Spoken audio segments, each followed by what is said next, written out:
Hello दोस्तों, कैसे हैं आप सभी लोग। तो आज हम हिंदी की क्लास को शुरू कर रहे हैं। तो जो बच्चे भी इंटरेस्टेड हैं वो लोग क्लास में लास्ट तक बने रहें। और आज की जो क्लास होगी आपकी एक नए टॉपिक के साथ होगी, ठीक है।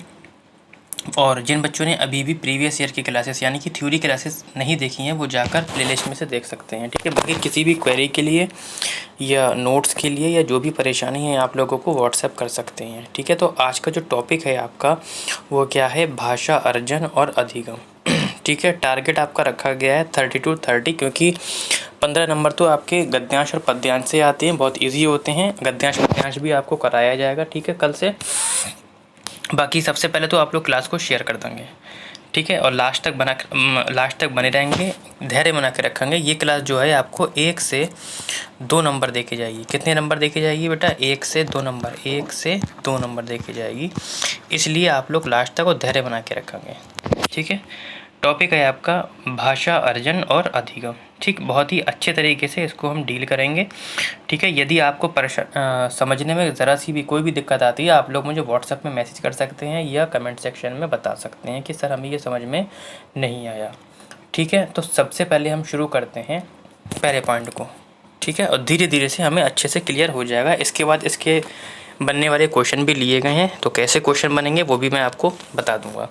फ़िलहाल कहता है पहला पॉइंट कि शिक्षण जो होती है आजीवन चलने वाली प्रक्रिया होती है। बिल्कुल, जन्म जब होता है तो शिक्षण शुरू हो जाता है और ये कहाँ तक चलता है? जीवन पर्यंत चलता है। मानव जन्म से लेकर मृत्यु तक सदैव कुछ ना कुछ सीखता रहता है, ठीक। ये तो क्लियर है ना, ठीक। अब बेटा ये जो सीखना होता है ना, जन्म से लेकर मृत्यु तक, ये सीखना 2 प्रकार से होता है, यानी कि हम 2 तरीके से सीखते हैं। ये सीखना कितने प्रकार का होता है? 2 तरीके का होता है। एक हम अर्जन के द्वारा सीखते हैं बेटा, और एक हम अधिगम के द्वारा सीखते हैं, ठीक है। एक एक करके दोनों को समझेंगे, अर्जन किसे कहते हैं और अधिगम किसे कहते हैं, ठीक।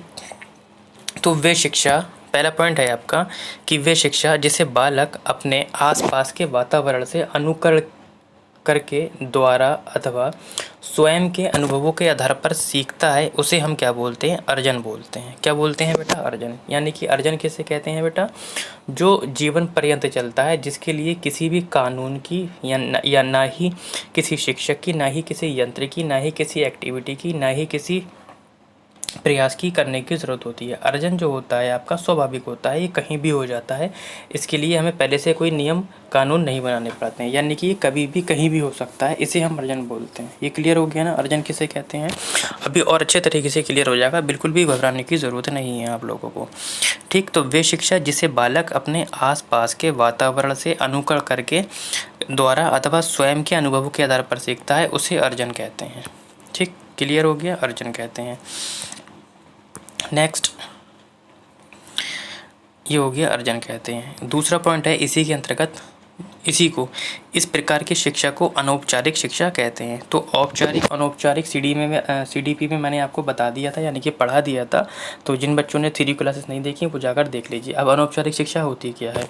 अनौपचारिक शिक्षा वो होती है इसमें बालक अपनी स्वाभाविक प्रकृति के अनुसार बिना किसी बंधन के, बताया ना मैंने, किसी भी बंधन की ज़रूरत नहीं होती है, स्वतंत्रता पूर्वक और विभिन्न अनुभव प्राप्त करते हुए विकसित करता है। इसे हम अनियमित शिक्षा भी कहते हैं।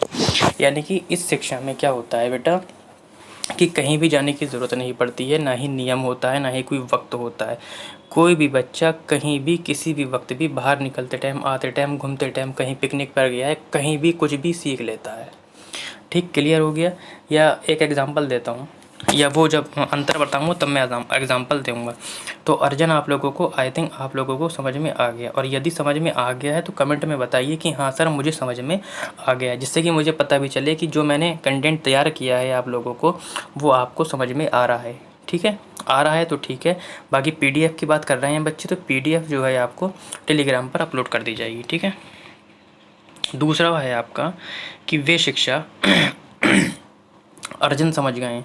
अब जस्ट इसका उल्टा, उसमें किसी भी चीज़ की ज़रूरत नहीं होती है, नियम कानून प्रयास की किसी की चीज़ की भी ज़रूरत नहीं होती है। लेकिन इसका अगर अपोजिट कर दूं तो इन सब की चीज़ की ज़रूरत होती है, और जब ज़रूरत होती है तो इसे हम अधिगम बोलते हैं। जैसे कि वे शिक्षा जिसे बालक एक निश्चित स्थान पर, उसके लिए स्थान नहीं था ना, इसके लिए स्थान है, एक निश्चित पाठ्यक्रम, उसके लिए कोई पाठ्यक्रम नहीं था, इसके लिए पाठ्यक्रम है। एक निश्चित समय, उसमें कोई समय नहीं था, इसमें समय है। एक विशेष विशेषज्ञ, उसमें कोई भी यंत्र टीचर नहीं था, इसमें है।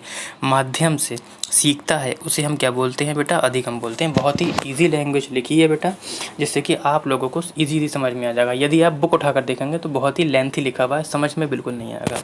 अधिगम कहते हैं। और इस प्रकार की शिक्षा को क्या बोलते हैं? औपचारिक शिक्षा कहते हैं।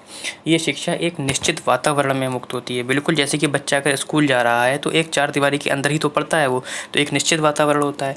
जबकि अर्जन में क्या होता है? अनिश्चित वातावरण होता है, यानी कि उसका कोई भी दायरा नहीं होता है, यानी कि ये बंधन युक्त होती है और वो अर्जन जो होता है बंधन मुक्त होता है। शिक्षा होती है। इसे योजनाबद्ध, इसमें योजना तैयार कर सकते हैं ना, कि योजना जैसे तैयार कर सकते हैं कि 4 बजे से हमारी कोचिंग है तो डेली 4 बजे ही चलेगी, जबकि उसमें कोई योजना तैयार नहीं कर सकते, कुछ भी कहीं भी सीख लेते हैं। नियमित शिक्षा होती है, सचेत शिक्षा होती है, संविधिक शिक्षा कहते हैं, या इसे शिक्षा उद्देश्यपूर्ण कहते हैं। ठीक है, ये क्या कहते हैं? शिक्षा उद्देश्यपूर्ण होती है। तो अधिगम में क्या होता है? शिक्षा उद्देश्यपूर्ण होती है। ठीक, दोनों क्लियर हो गए। अब हम क्या पढ़ेंगे? अधिगम और अर्जन में अंतर, और यहाँ से जो आपके क्वेश्चन बनेंगे वो एक बार देख लेते हैं। इसके बाद आपकी क्या है? प्रैक्टिस सेट, कुछ क्वेश्चन इससे बनने वाले हैं, देख लेते हैं। अर्जन और एक तरफ लिखा है अधिगम। ठीक है, अर्जन में क्या है? लक्ष्य प्रदान होता है, जबकि अधिगम में क्या होता है? स्वोद्देश्य शिक्षा होती है। यानी कि अर्जन, इसमें हमारा लक्ष्य प्रदान है। लक्ष्य का मतलब होता है किसी भी लक्ष्य को प्राप्त करने के लिए अर्जन करना पड़ता है, लेकिन ये जो लक्ष्य प्राप्त होता है वो किसके माध्यम से होता है? अधिगम के माध्यम से होता है, इसलिए इसे हम स्वोद्देश्य शिक्षा भी कहते हैं। जीवन पर्यंत, बिल्कुल अधिक अर्जन जो होता है आपका जीवन पर्यंत चलता है, यानी कि मैंने स्टार्टिंग में ही बताया था, जन्म से लेकर मृत्यु तक चलता है। ठीक है, जबकि अधिगम जो होता है एक निश्चित अवधि के लिए चलता है। जैसे कोई बच्चा कहाँ गया? फर्स्ट से फिफ्थ, यानी कि प्राइमरी स्कूल में गया, तो वो ये एक निश्चित समय है कि प्राइमरी के बाद, यानी कि कक्षा 5 के बाद वो स्कूल से निकल जाएगा, फिर कक्षा 6 से 8 तक पढ़ेगा, इस तरीके से वहाँ से निकल जाएगा। या किसी को बीए डिग्री करना है तो केवल डिग्री तक पढ़ेगा, यानी कि एक निश्चित अवधि होती है, उस अवधि के बाद वो शिक्षा खत्म हो जाती है। ठीक है, इसमें क्या है? अनियंत्रित होती है, तथा इसका वातावरण व्यापक होता है। उसका वातावरण कैसा होता है? बहुत निश्चित होता है। अनियंत्रित कैसे होती है? इसको नियंत्रित नहीं किया जा सकता। जैसे कि अगर हम स्कूल जाते हैं तो उसमें हर एक चीज़ नियंत्रित होती है, यानी कि पहला पीरियड लगता है 30 मिनट का, 40 मिनट का, हिंदी का होगा, इंग्लिश का होगा, वो स्कूल के ऊपर डिपेंड करता है, यानी कि उसमें हर चीज़ नियंत्रित होती है। जबकि अर्जन में क्या होती है? कोई भी चीज़ अनियंत्रित होती है, यानी कि नियंत्रित नहीं होती है। कोई भी बच्चा कहीं भी बाहर निकलते टाइम, घूमते टाइम, खाते टाइम, पीते टाइम, कभी भी कुछ भी सीख लेता है, कुछ भी नियंत्रित नहीं होता है। और इसका वातावरण जो होता है वो व्यापक होता है, नहीं होता है। जबकि अधिगम का वातावरण कैसा होता है? एक निश्चित दायरे में होता है। यदि वो कोचिंग पढ़ रहा है तो एक निश्चित दायरा होता है, उसका एक छोटा सा कमरा होता है। स्कूल जा रहा है तो एक बड़ा सा स्कूल होता है, बस एक निश्चित वातावरण होता है। ठीक है, अर्जन कैसा होता है? अर्जन जो होता है आपका शिक्षक केंद्रित ना होकर शिक्षार्थी केंद्रित होता है। शिक्षार्थी केंद्रित का मतलब ये होता है कि बच्चा अपनी मर्जी से सीखता है, उसे कोई भी बाध्य नहीं करेगा सीखने के लिए, जहाँ भी जैसे भी जाता है वो सीख लेता है, यानी कि उसको किसी भी चीज़ की ज़रूरत नहीं है। ठीक है, जबकि अधिगम जो होता है शिक्षक केंद्रित होता है। शिक्षक केंद्रित का मतलब ये होता है जिसमें शिक्षक सर्वे सर्वा होता है। शिक्षार्थी केंद्रित का मतलब होता है जिसमें बच्चा का सर्वे सर्वा होता है। इसमें शिक्षक क्या देता है? ऑर्डर देता है। अधिगम में देखो, जबकि शिक्षार्थी केंद्रित में कोई भी ऑर्डर नहीं देता है। ये अनियोजित होती है, जबकि ये सुनियोजित होती है। अनियोजित का मतलब होता है जिसको नियोजित नहीं किया जाता है, जैसे कि पीरियड लगते हैं आपके क्लास में तो उसको सुनियोजित तो किया जाता है, एक टाइम टेबल बनाया जाता है कि आज हम मंडे को ये लेके जाएंगे, ट्यूसडे को ये लेके जाएंगे, यानी कि अधिगम जो होता है सुनियोजित होता है, उसको हम सुनियोजित कर सकते हैं। जबकि अर्जन को हम सुनियोजित नहीं कर सकते, यानी कि ये अनियोजित होता है। जैसे कि मैं बाहर जा रहा था, अगर मैं सोचूं कि यार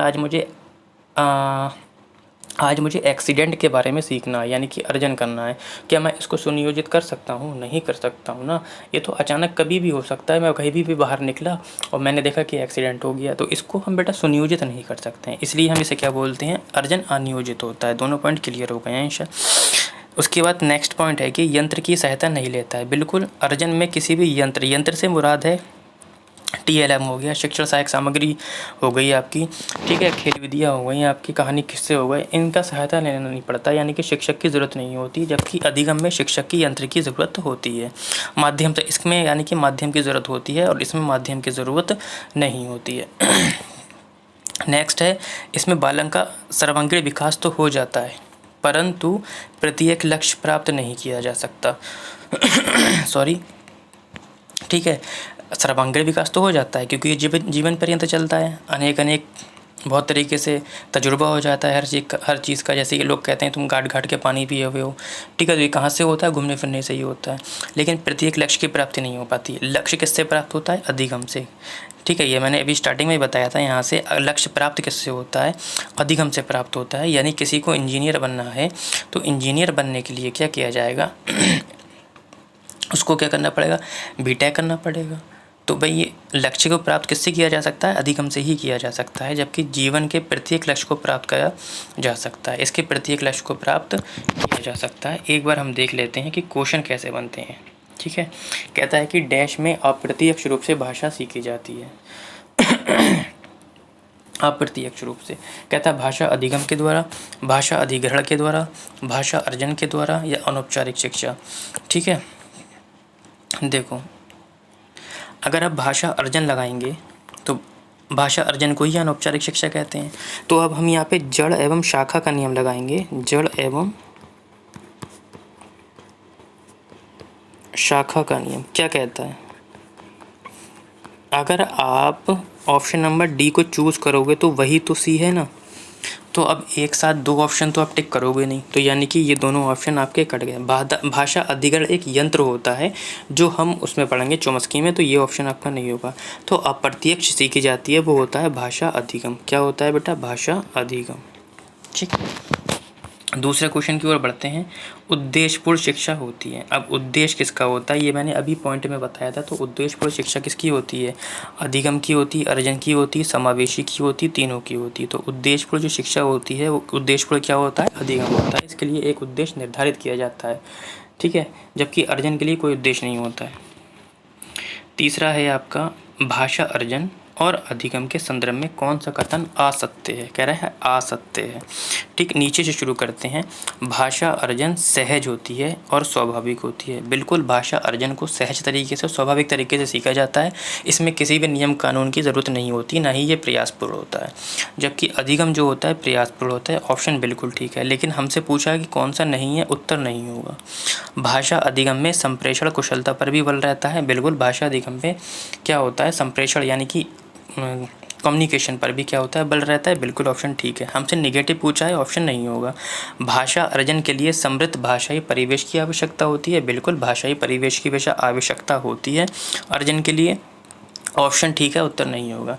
लेकिन हमसे कह रहा है कि रोजगार प्राप्त करने के लिए ही, देखो निपात आ गया। मैंने बताया था टैग बट के रूप में जहाँ पे भी निपात आ जाए आपका, ठीक है, बल दिया जा रहा है, ही भाषा सीखा। देखो, केवल रोजगार प्राप्त करने के लिए ही भाषा नहीं सीखी जाती है भाई। भाषा सीखने के और भी हमारे उद्देश्य होते हैं। हम लक्ष्य की प्राप्ति के लिए भाषा सीखते हैं, संप्रेषण के लिए भाषा सीखते हैं, बहुत तरीके के लिए भाषा सीखते हैं, ठीक है। तो हमारा ऑप्शन नंबर ए जो है निगेटिव है और यही उत्तर होगा हमारा ऑप्शन नंबर ए। यदि आप इसे ठीक से पढ़ेंगे तो ए ही नज़र आएगा।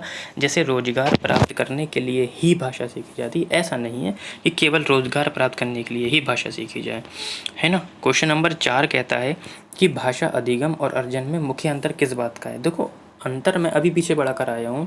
दोनों अंतर मैंने इस साइड से पढ़ाए थे। एक तरफ अर्जन था, एक तरफ क्या था? अधिगम था। दो अंतर किस बात का था? जैसे कि ये प्रयासपूर्ण थी, ये प्रयासपूर्ण नहीं थी। इसको सुनियोजित किया जा सकता था, इसको सुनियोजित नहीं किया जा सकता था। इसके लिए किसी चीज़ की भी ज़रूरत नहीं थी, यंत्र की ज़रूरत नहीं थी, टीचर की ज़रूरत नहीं थी, समय निश्चित नहीं था, विषय भी निश्चित नहीं था, कुछ भी निश्चित नहीं था। यानी कि इसमें सब कुछ निश्चित था। तो यानी कि इन दोनों में अंतर किस बात का है? एक भाषाई परिवेश का है और किसी चीज़ का नहीं है। कह रहा है सीखने की पद्धति का है, नहीं, सीखने की पद्धति का नहीं है। सीखने का संसाधन का है, बिल्कुल संसाधन का नहीं है। रुचि का है, बिल्कुल भी रुचि का नहीं है। बेटा, भाषाई परिवेश का है। आप लोग कमेंट सेक्शन में आंसर दीजिए जिससे कि आपको याद हो जाएंगे। इस टाइप के आपके क्वेश्चन बनते हैं। कहता है बालक के द्वितीय भाषा के रूप में, बहुत ही अच्छा क्वेश्चन है। यहाँ पे द्वितीय के साथ तृतीय भाषा भी हो सकती है, घबराने की ज़रूरत नहीं है, बस पहली नहीं होना चाहिए। पहली होगी तो अभी मैं समझा दूंगा किस टाइप का क्वेश्चन बनेगा। बालक के द्वितीय भाषा के रूप में हिंदी पढ़ना, लिखना और बोलना सीखता है, ये उसका ज्ञान प्रदर्शित करता है। कहता है अधिगम को, अर्जन को, भाषाई परिवेश को या अधिगम एवं अर्जन दोनों को। ठीक, अब समझिए, जो भाषा, पहली जो भाषा होती है बच्चों की, जिसे हम क्या बोलते हैं, मातृभाषा बोलते हैं। ठीक, अब जो मातृभाषा होती है वो कैसे सीखी जाती है, यानी कि माँ के पेट से सीखी जाती है और अपने आसपास पड़ोस से सीखी जाती है, अपने परिवार से सीखी जाती है। तो मातृभाषा से मुराद ये हुआ, यानी कि अर्जन करा जाता है, यानी कि उसको स्वाभाविक रूप से तो सीखा जाता है। बच्चा जिस माहौल में भी पैदा होता है, जिस घर में भी पैदा होता है, उस घर में जो भाषा बोली जाती है बच्चा वही सीखता है। जैसे कि इंडिया में अगर बच्चा पैदा होता है तो वो हिंदी बोलना ही सीखता है, जब वो बोलना आता है उसे तो वो हिंदी ही बोलता है। ठीक, लेकिन उसे इंग्लिश सीखना पड़ती है। जबकि विदेश में अंग्रेज़ का बच्चा क्या होता है, जब बड़ा होता है या बोलने के लायक होता है तो डायरेक्ट वो इंग्लिश ही बोलता है। यानी कि वो इंग्लिश नहीं सीखा, उसकी वो मातृभाषा थी, क्योंकि उसकी मम्मी पापा, उसके आसपास का पड़ोस इंग्लिश बोलते थे, वो उसकी मातृभाषा होगी। लेकिन जब वो सीखेगा द्वितीय भाषा के रूप में तो वो हिंदी को सीखेगा। और सीखने के लिए क्या होता है, एक परिवेश को तैयार करना पड़ता है, प्रयास करना पड़ता है। और प्रयासपूर्ण शिक्षा कौन सी होती है, अभी मैंने बताया, अधिगम होती है। यही तो हुआ ना, तो अर्जन तो आपका नहीं होगा, क्या होगा बेटा, अधिगम होगा। तो आज की क्लास आपको कैसी लगी बेटा, कमेंट सेक्शन में ज़रूर बताएं। बाकी क्लास को शेयर करते रहेंगे, ठीक है। देख लेते हैं क्वेश्चन, कोई एक क्वेश्चन और है भी देख लेते हैं, ठीक है। कहता है कि निम्न में से अर्जन का सर्वप्रमुख स्रोत क्या है। अर्जन कहाँ से होता है, कहता है विद्यालय से होता है, कार्यालय से होता है, परिवार से होता है, चौराहे से होता है। अब आपको देखो लगता होगा चौराहा और कार्यालय, ठीक, विद्यालय तो होगा नहीं, विद्यालय क्या होता है, अधिगम होता है। कार्यालय भी नहीं होगा, चौराहा हो सकता है, लेकिन इसमें और इसमें आपका क्या होगी, फाइट होगी। तो अर्जन जो होता है कैसा होता है, स्वाभाविक। और स्वाभाविक के रूप में हम किसको लगाएंगे, परिवार को लगाएंगे, क्योंकि बच्चा जब मातृभाषा सीखता है तो अपने परिवार से सीखता है। इसलिए हम इस ऑप्शन में सी का इस्तेमाल करेंगे। बाकी अगर कन्फ्यूज़न है तो आप मुझे कमेंट सेक्शन में बता सकते हैं। फिलहाल इसका आंसर परिवार ही आएगा, चौराहा नहीं आएगा, क्योंकि अर्जन जो होता है परिवार से ही शुरू होता है। परिवार के बाद जब बच्चा बड़ा होता है उसके बाद ही बाहर निकलता है। तो पहले हमें उस ऑप्शन को चूज़ करना है जो जड़ का है, ठीक है। शाखा को हम बाद में लेंगे। फिलहाल आज के लिए हम इतना ही रखते हैं।